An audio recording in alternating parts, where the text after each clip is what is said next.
Hello there, gang, and welcome to another episode of Displaying-Model-Behaviour, the Earth's mightiest video podcast.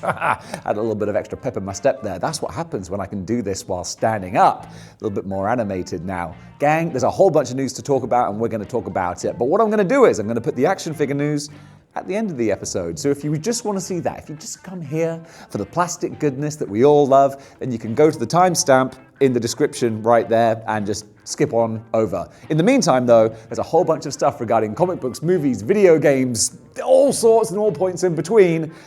So let's talk about those. Star Wars news. Daisy Ridley has been quoted as saying that her new Star Wars movie that's being built around her Rey Skywalker character is going to be a fantastic exploration of what Star Wars is. This doesn't fill me with any kind of great hope or trepidation or anything. I think Daisy Ridley is a perfectly good actress. It's just she was in some terrible movies. I think even the character of Rey Skywalker is not an interesting character, but a character is only as interesting as the person writing them. So if there is a good writer and a good creative team behind this, then she might get another bite of the cherry. Remember, Ryan Reynolds played Deadpool in Wolverine Origins.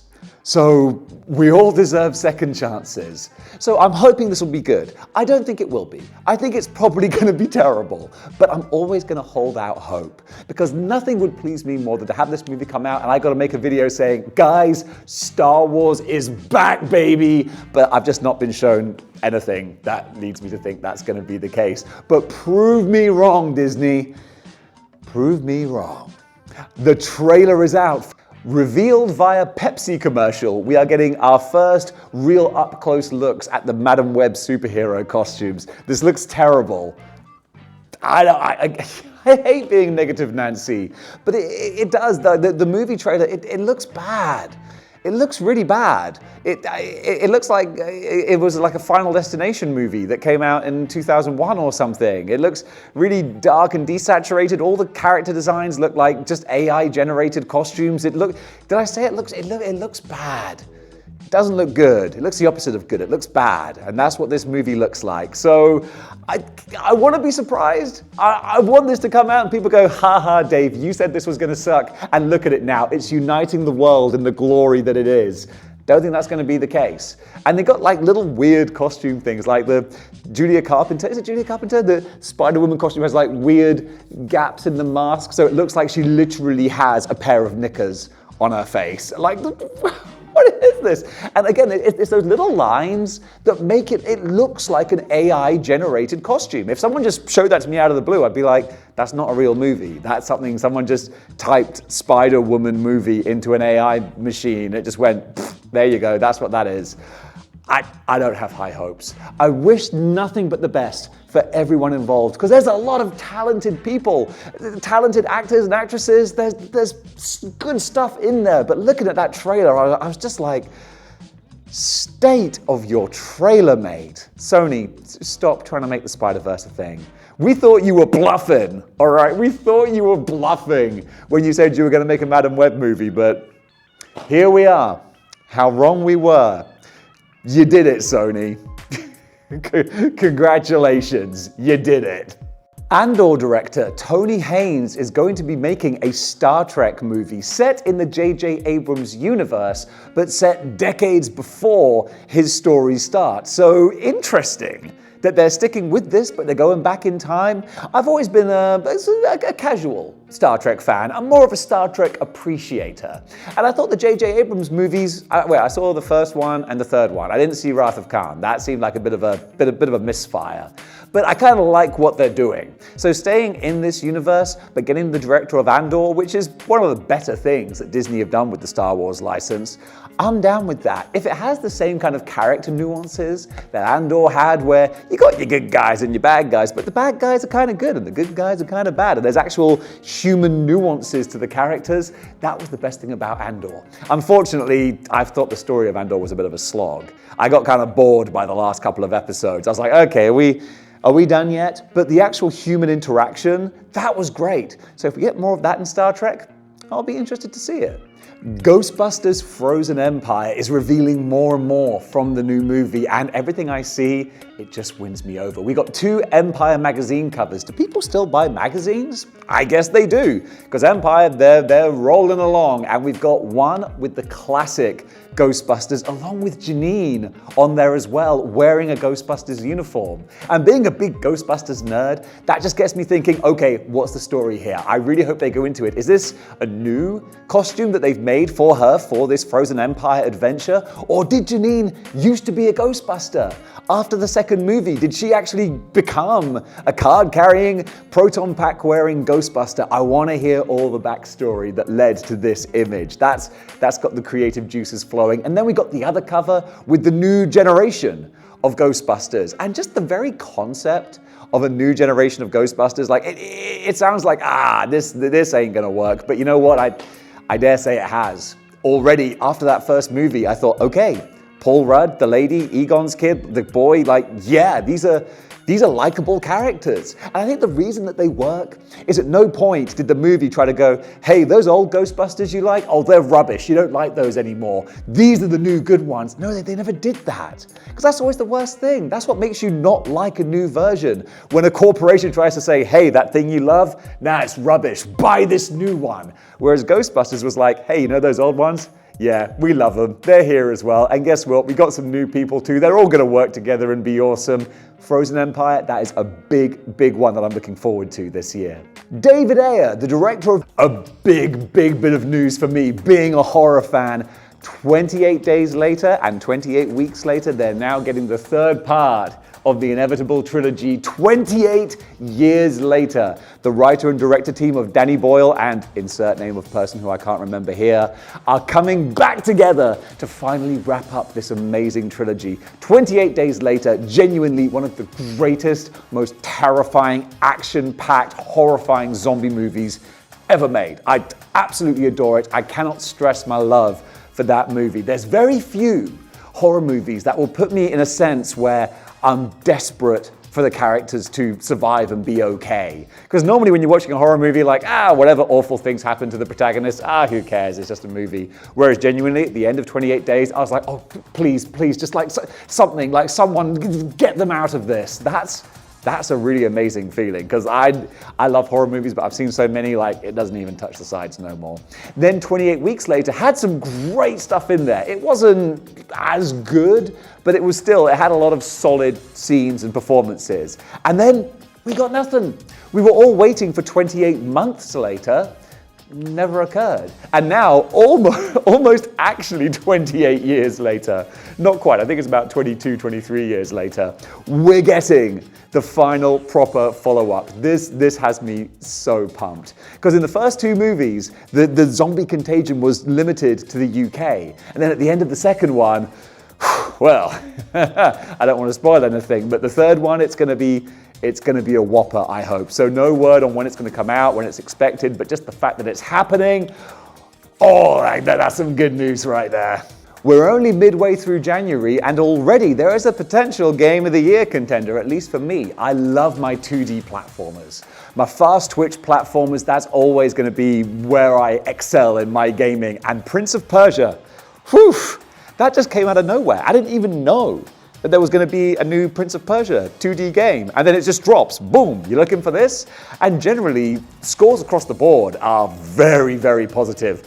Kotaku, IGN, Games Radar, all these different venues are kind of funny. They're all listing it between like an 8 out of 10 or a 10 out of 10. I'm loving what I see. I mean, hey, I played the OG Prince-of-Persia back in the 80s. And was it the 80s or the early 90s? Either way, it was a long time ago. So getting a new action-centric 2D platformer, yeah, that's right in my wheelhouse. So I haven't downloaded it yet, but I think I might have to. I might have to treat myself, because this game looks like it's going to be one of the highlights, an early highlight of 2024. IDW's Teenage Mutant Ninja Turtles comics will be hitting the 150th issue very, very soon. I forget what the date is. I really should have had my notes in front of me. But interestingly, they are ending their current run with this comic. And that's actually really cool, because one problem with ongoing comic stories is that it's hard to reach a grand crescendo, because it just always has to keep on going. Whereas IDW are saying, no, like, this is it. For this story, for this iteration of the Turtles, this is the end. That's really interesting. That makes me want to go back and read the previous 150 comics.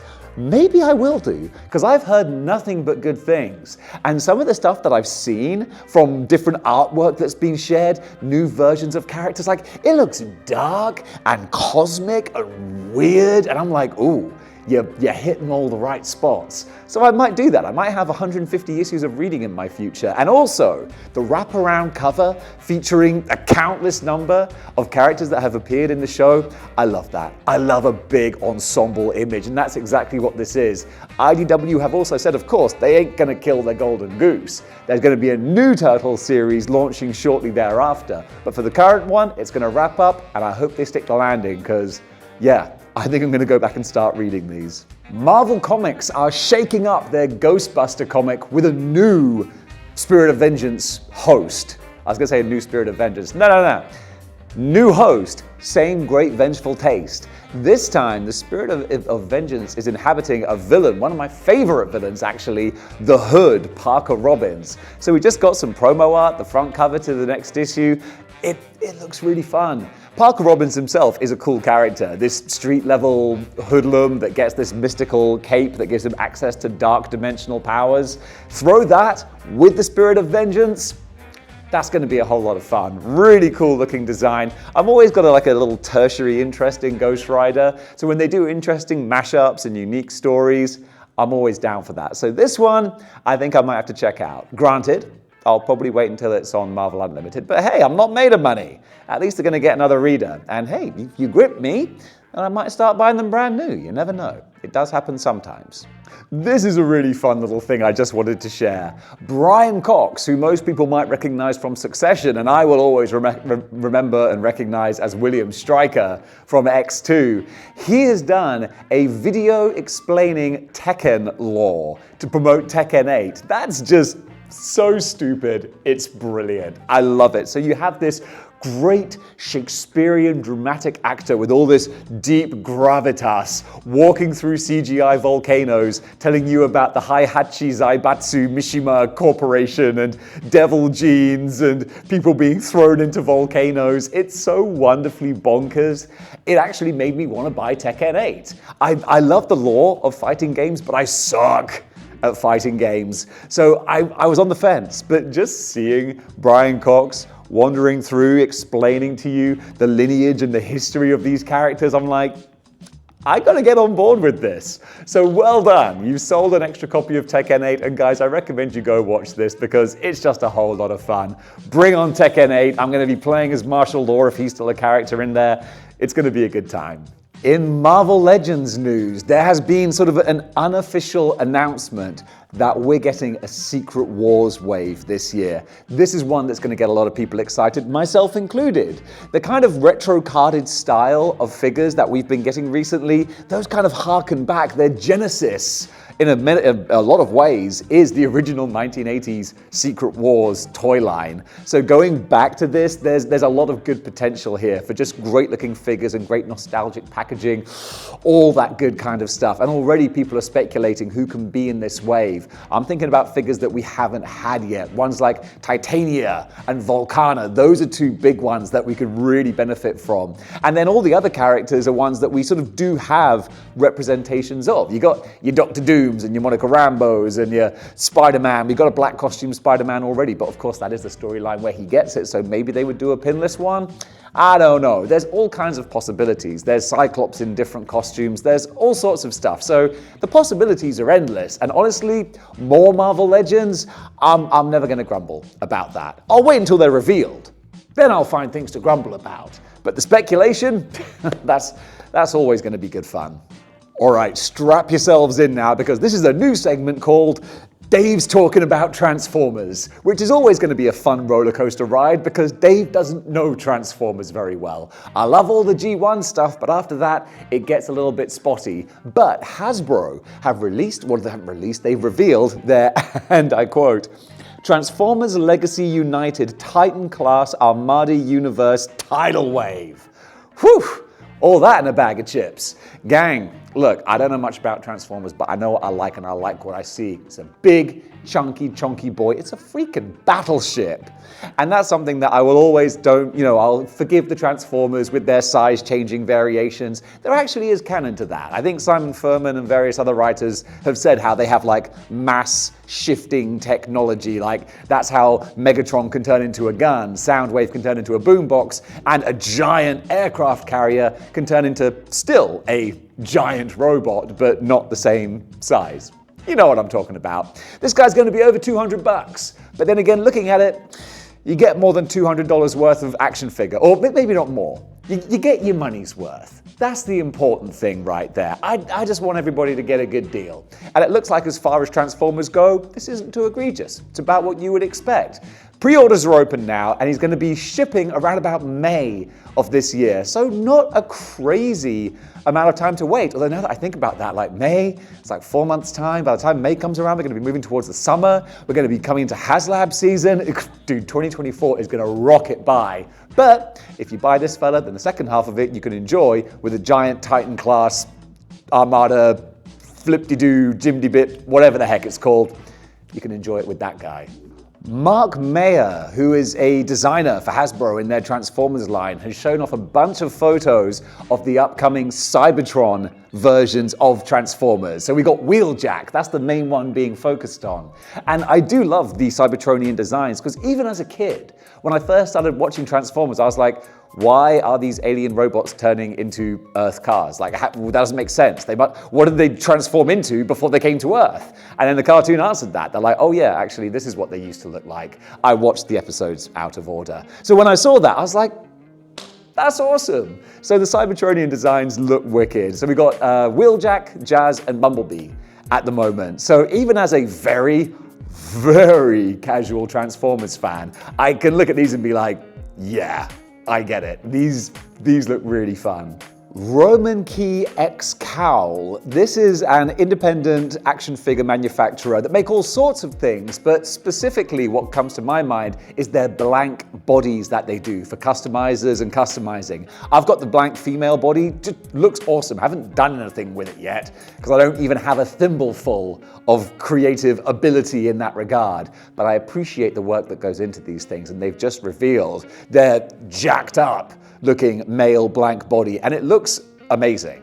I mean, really, just as a little example as to what action figures could be like if we got all the kinds of articulation and hidden joints and non-existent pins and stuff that we could really, really want. Just look at this guy.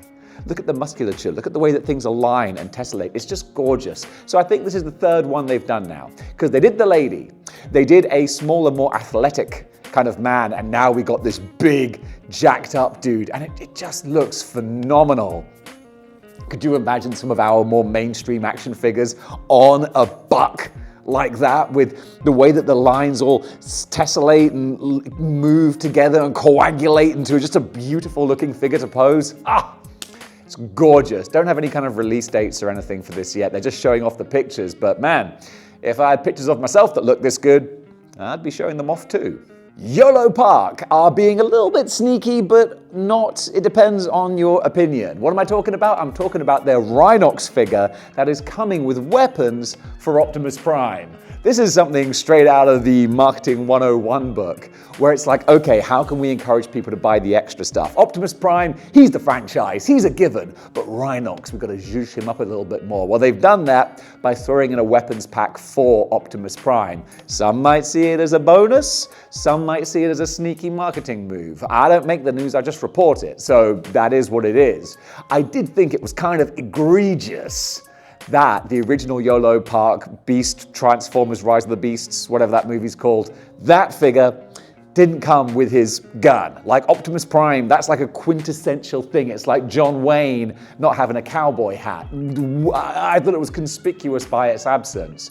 Well, now he's getting a whole bunch of weapons, but still not his big ion blaster. Did he not have that in the movie? I've not seen it. But he's got sort of smaller arm conversion ones. He's got a couple of Swiss Army knife type blades. So if you want to get Rhinox, you can zhuzh up your Optimus Prime while you're at it. But still, selling things for one character, coming with another one, it's never going to be a good look for me. Loose Collector has shown off some photos of his La Muerta figure. That's coming out very, very soon, just to basically get us a little more excited, whet our appetites, get us thinking, yep, that's what I need to part with my money for. Because honestly, Loose Collector, always going to be a good bet. Everything I've seen from this gentleman, it's just keep getting better and better. And when he makes the female figures as well, he's perfecting and refining the way that he does the articulation and the sculpting. And now this La Muerta figure, which I think I pronounced that name correctly, she's looking great. Man, she really is. We talk about super articulated Black Widow, and I'm always going to have a bit of an axe to grind with that figure because everyone put that on a pedestal, and I'm like, dude, it's just, yeah, it's okay, but it's what an action figure should be in the year of our Lord 2024. Well, guess what? Loose Collector gets that. He's like, no, don't worry. You want a proper female assassin type figure? I got you covered. So this one, I'm really looking forward to.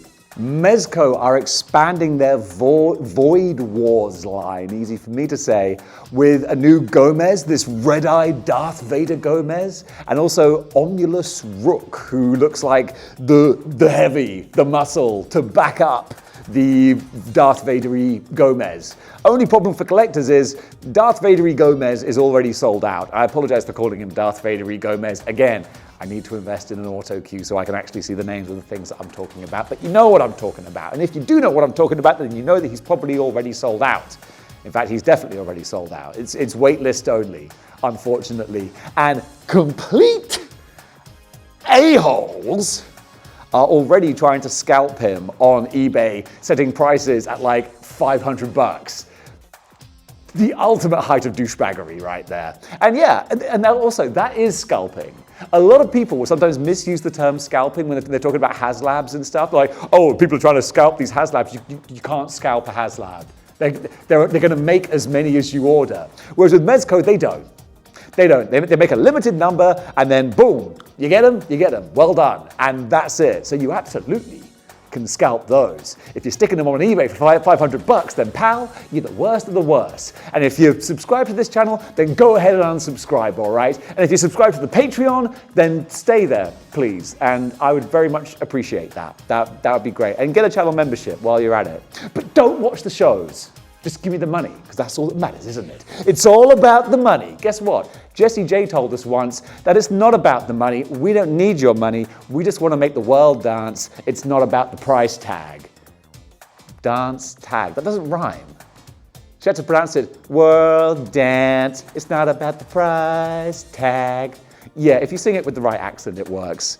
Still, Jesse J had a point, even if the rhyming scheme was off. But yeah, you can't get Darth Vader Gomez, but you can get Omnilus Rook. He's going to be about $120, still available for pre-order. All the accessories, all the different things. It's Mezco. It looks gorgeous. I really want that Omnilus Rook, but I'm trying to make good decisions.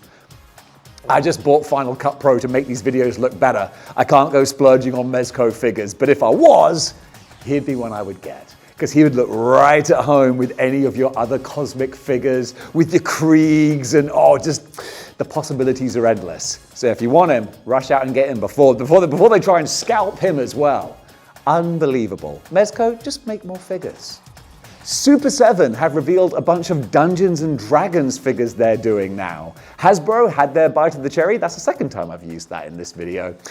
Hasbro have had their bite of the cherry, and now Super 7 are getting in there as well. It seems like Hasbro, there haven't been any rumblings recently about them doing any more figures from that line. Have they finished it? I'm not sure. But Super 7, they're going to dive on in with their own versions, and they look kind of pretty. Super 7, your mileage is always going to vary depending on how much you like their style. Even after all these years of covering toys, I've never actually had a Super 7 figure in hand, I don't think, so I can't comment one way or the other. They look decent.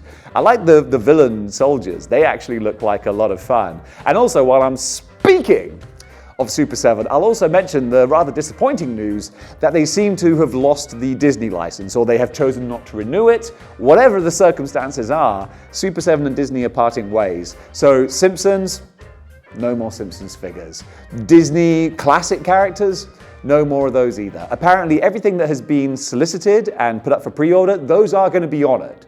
So no one's going to miss out on stuff that has been announced. But that's it. We're not going to get any more, which is a shame. I thought their Simpsons figures looked fantastic. I loved all the deep cut references in there. But I guess maybe Disney or Super 7 have other plans. So enjoy those Disney figures while they're there, because that's going to be it. The Jada Street Fighter line continues to get people talking with some new leak possible reveals. Basically, we got 3 figures like Player 2 versions of existing characters. So there's Violent Ken, there's Chun-Li in her pink costume, and there's Fei Long in his Player 2 costume as well. So these look like reiterations of existing characters. We always had our suspicions they were going to do Player 2 characters. I mean, we've got Evil Ryu and we've got Player 2. Grey costume Ryu with the blue bandana. So those are out there. So it would make sense they would do the rest. I'm a little bit skeptical as these images, they look a little bit too cobbled together. So I don't know how legitimate they are, but it's enough to get the creative juices flowing a little bit, especially Chun-Li in the pink with the extra accessories. That's the big difference. These Player 2 characters, if they're legit, they're going to come with extra different heads with new expressions and new accessory pieces as well. And that could be enough to make a lot of people want to double dip, and I can't blame them. Chun-Li with the peace sign and the smiling, ha ha ha ha ha, yatta kind of look. That's adorable. I really want that. Fei Long with more of a wah, wah, kind of Bruce Lee look. That's awesome too. So if we do get those, I told myself I wasn't going to double dip, but I'm going to be tempted to double dip if they're legit. I hope they are. I'm only going to touch on this real quickly because I'm very late to the party with this news. But McFarlane, of course, they have their new DC Multiverse line, and it's a McFarlane store exclusive for $40 each. Don't worry, I'm not going to make a separate video dedicated to that. Lord knows there's enough of those out there. All I will say, though, is of course $40 is absolutely ridiculous. But having said that, their Spectre figure has sold out. So I think it was Toy News International. They covered this and said, quite interestingly, chances are this is an anomaly because these figures might have been intended for retail, but no retail stores wanted them. Who can blame them? So now they have no choice but to sell them at a much more limited quantity and production run through the McFarlane store. And of course, a limited production run means they got to recoup their costs somewhere, which is why these are $40. Not saying it's okay. In the words of Whitney Houston, it's not right, but it's okay. So that might be the case. I cannot envision a world in which anyone would look at those figures and go, $40? Yeah, that seems right. Let's do this going forward. I don't think that's going to be the case. It makes sense that this is an anomaly. The worrying thing is that if that is the case, then retailers are saying, actually, we don't want to carry these figures. They're not selling, which is concerning. Hopefully, that just means that McFarlane need to make better figures. But I know that just action figure sales in general are not what they once were. So I don't know, maybe Hasbro, McFarlane, all suppliers all round, just make better figures for better prices and you'll sell more. I don't know. I'm not a genius. I'm just a schmuck making videos. But I mean, that makes sense to me. Super 7 have shown off their Ultimates Shogun Godzilla. This is a design from 1995, apparently looks super kitsch. I'm not familiar with this version of Godzilla, but I'm going to look at my notes here. I'm cheating. That's why I love filming this on a different camera. $55 and going to be released due to ship around about August of this year. So your summer could get a little bit more Godzilla-y. For me, I like my more badass, realistic looking Godzilla. This looks like a very 70s kids-friendly kind of Godzilla. But hey, Super 7 run the gamut with their figures. So this one, it might hit a certain niche for a certain person. And speaking of McFarlane figures, as we were earlier, we have full reveal pictures of their Batman animated wave. And this one, I genuinely, I do like the look of these figures. I rag on their more comic booky looking ones, but the super animated stylistic ones, I mean, they hit that look perfectly. So we've got sort of season 2 Batman, or whatever they call like the reimagining of the Batman animated series. So it's Batman in just the gray and black. It's Killer Croc, it's Two-Face and Batgirl, and all of them, they look real nice. I gotta say, credit where it's due. People say I rag on McFarlane. I don't rag on McFarlane all the time, just most of the time. When they do good, they do good. And these, I think they look pretty good. Umbra Toy Photos on Instagram is an action figure photography page. But the fellow who runs it, Alex, has made a hardback book, like a coffee table book of action figure photography. And the proceeds of that are going to support the charity Doctors Without Borders, which is a fantastic charity. So normally I don't kind of like promote individual private seller type things, you know what I'm saying? But this one kind of jumped out at me. So I want to give this one a shout out because also just there's some really, really awesome ACBA artwork. ACBA, yeah, that is the acronym, or initialism, whatever. There's some great looking artwork on there. And this book collects photography from different creators from all over the world. So if you love action figure photography and you want to have a beautiful hardback coffee table book and you want to support a good cause, then you can go over to the link in his Instagram page and go check that out. Like I said, don't normally promote like individual things, but this seems like a great project for a great cause, and hey, if that's not model behavior, I don't know what is. In Creator Corner, I want to give a shout out to On The Mess. That seems to be the name of this Instagram account. And this dude animates comic book covers. He only has a few up, but they're so freaking cool. I love this. I really, really love this. I want to see more. Hopefully this becomes really prolific. I want to see a whole bunch of animated with sound effects and all sorts of things, comic book covers. The Incredible Hulk one with the machine gun being like, ah! That's so, so cool. So dude, shout out to this guy, go give him a follow, comment, say, yes, model behavior says you need to make more of these, especially Spider-Man ones, because honestly, I think it was Jay Hernandez I originally saw share this account.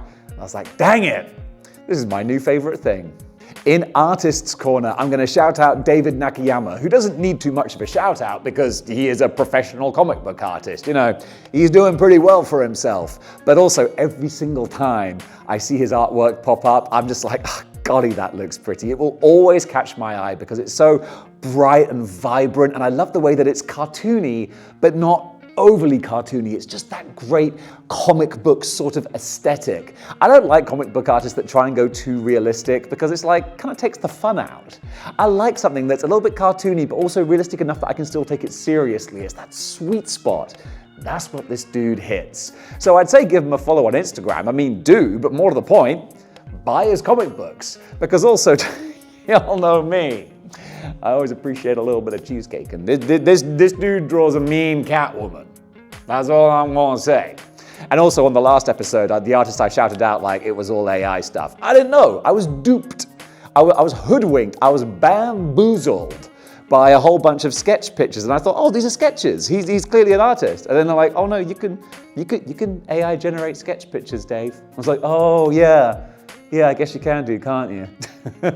So at least this is a legitimate artist right here. So yeah, go give him a follow, read his comic books. The dude does awesome work.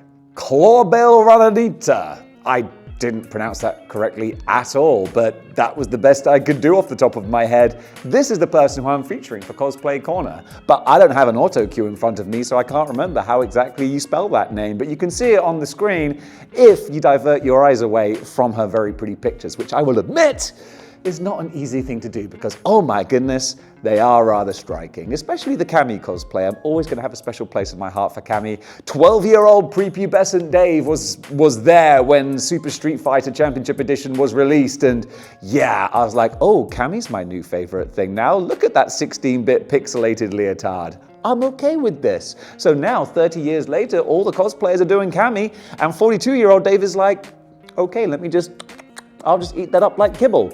But even without Cammy, she's got a whole bunch of other great cosplays as well, some beautiful photography to boot. And when you get the great cosplay and the beautiful photography and they do the dance, what does it mean?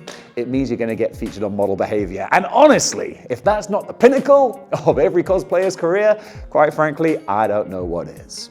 And finally, if the robot revolution wasn't coming soon enough, we seem to be encouraging it. I've seen this video that just made me chuckle because it's demonstrating a robot that's learning how to play football.